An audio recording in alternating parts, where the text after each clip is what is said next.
This morning, I realized something cursed. The History Channel might have accidentally explained why a lot of science-brained people don't believe in God. Yeah, the History Channel. We swear this is about history, but also ancient aliens built Ohio. So I'm sitting there, half awake, watching a show about aliens building volcanoes or whatever, and my brain goes, oh, maybe this is why so many science people tap out of religion. Instead of going back to sleep like a normal human being, I decided to overthink it, so now you have to hear about it too. The only way the ancient astronaut theory can be disproven is when the extraterrestrials show up.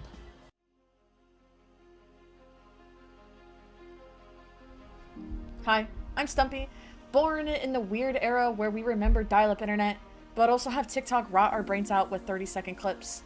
Today, we're going to be talking about Greek gods, UFOs, science versus music, and maybe why your favorite cryptid might just be a placeholder in universe code. So, light topic. Starting off, Greek gods were basically patch notes for physics. Let's start with the classics. Ancient humans sometimes thought, why does the earth rise and set? They also went, oh, obviously because a ripped himbo named Apollo drags it across the sky in his flaming celestial Uber. They didn't know we lived on a rock yeeting itself around a star. They just saw the pattern, light, dark, repeat.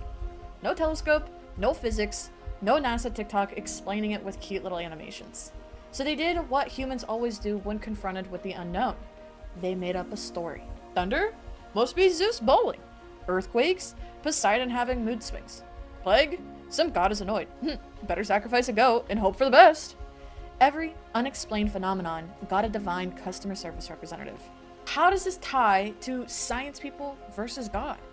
Now let's fast forward a few thousand years to present day, okay? We've got telescopes, particle accelerators, and that one guy on YouTube who explains quantum physics with fruit snacks.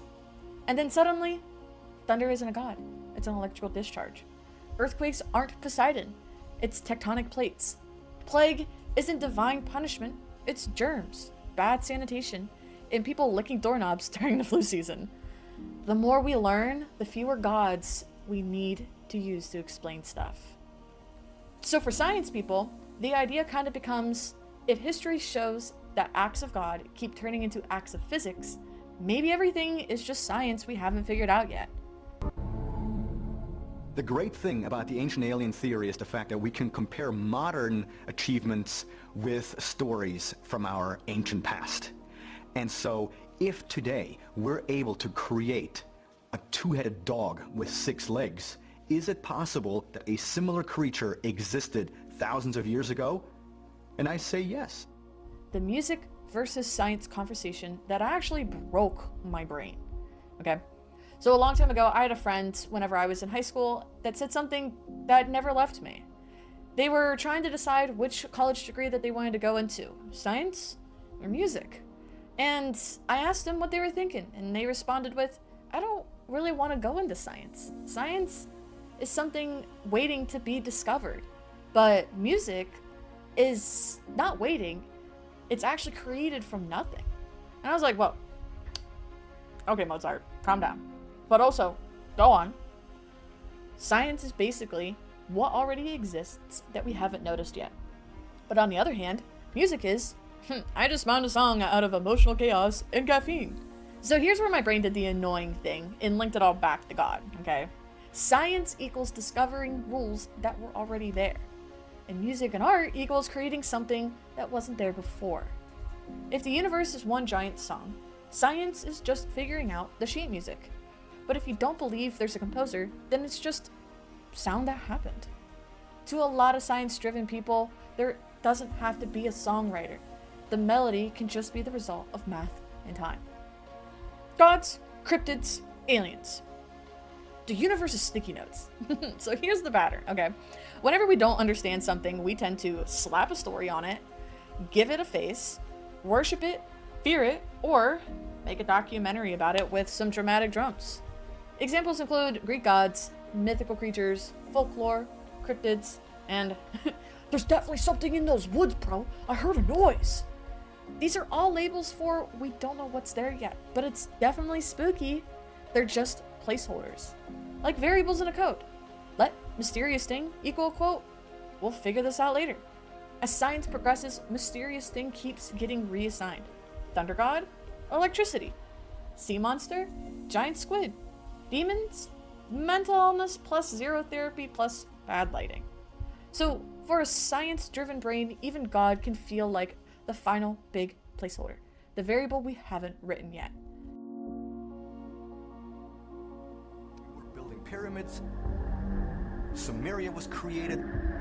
All those different high achievements were done. And the ancient astronaut theory suggests that this is a direct result of extraterrestrials tampering with our DNA. So we're half human and half extraterrestrial. We're hybrids. Let's go back to the History Channel, because apparently that's where I have my existential crises now. This episode was talking about UFO sightings over the Pacific, especially around islands that have volcanic regions and other secluded types of stuff, alright? So they mentioned that these tribes who lived in the Pacific Islands often believed that they were descendants of beings from the heavens. And they also said that there is a specific UFO shape that has been seen so often, a version of it shows up in nearly all religions around the world. So, let's kind of wrap this up, you know? People believe that they come from the sky, okay? They see weird things in the sky. They carve what they see into their religion. Years later, we look at it and go, wow, that vaguely looks like all the same thing, huh? You can see how the jump happens. Maybe the gods were aliens. Maybe our ancestors just watched the world's weirdest space documentary in person. And then we can add on massive stone structures that were built with precision, that also don't seem to be easy to build with modern day technology. So your science brain could go, did gods do this? Or did some very advanced, very bored species swing by and leave us some cursed Lego sets? Are we just descendants of gods? Aliens? Or just extremely confused monkeys?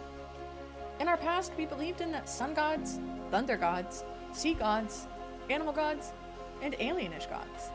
But yet, we don't have physical proof of them. No god bones, no divine fossil records, just stories, symbols, and my uncle swears he saw something once. At the same time, we do have evidence for evolution, we do have evidence for cosmic history, and we do have evidence that humans love dramatic explanations. So maybe we are descendants of some other species that dropped us off here like a bad group project. Or we're just a local life that happened to evolve thumbs and anxiety. Science is trying really hard to track the receipts. Where did we come from? How did we get here? Did someone intend this? Or are we just a universe's improv scene that got out of hand? And that's where the tension lies. Religion says, there's a composer, you just can't see them. Science says, I will not accept a composer until I find their Spotify profile and verify a checkmark. So, will we ever get the 100% truth? Short answer, probably not. We might get closer to understanding how the universe works, better at explaining what used to be miracles, and maybe a little bit more precise about where we are from biologically. But that final annoying philosophy boss fight of, okay, but why is there something else instead of nothing? For science-driven people, that's not a bug, it's a challenge. For religious people, that gap is often where God lives. For the rest of us, it's 2 a.m., we're watching alien documentaries, and trying not to have an existential crisis before work tomorrow. So, what did we learn? Ancient people saw stuff that they couldn't explain, call it gods. Modern people see stuff we can't explain, call it science in progress, or aliens, depending on the channel. My friend was right. Science discovers what's already there. Music creates something new. And somewhere between discovery and creation, we're all just trying to figure out if there's a composer, or if the song wrote itself. Will we ever know the 100% truth? No idea. But if the History Channel figures it out before science, I'm gonna be extremely upset. On that note, if you like this, please like, subscribe, and if you want any more casual existential dread and unreliable alien commentary, I'll see you next time.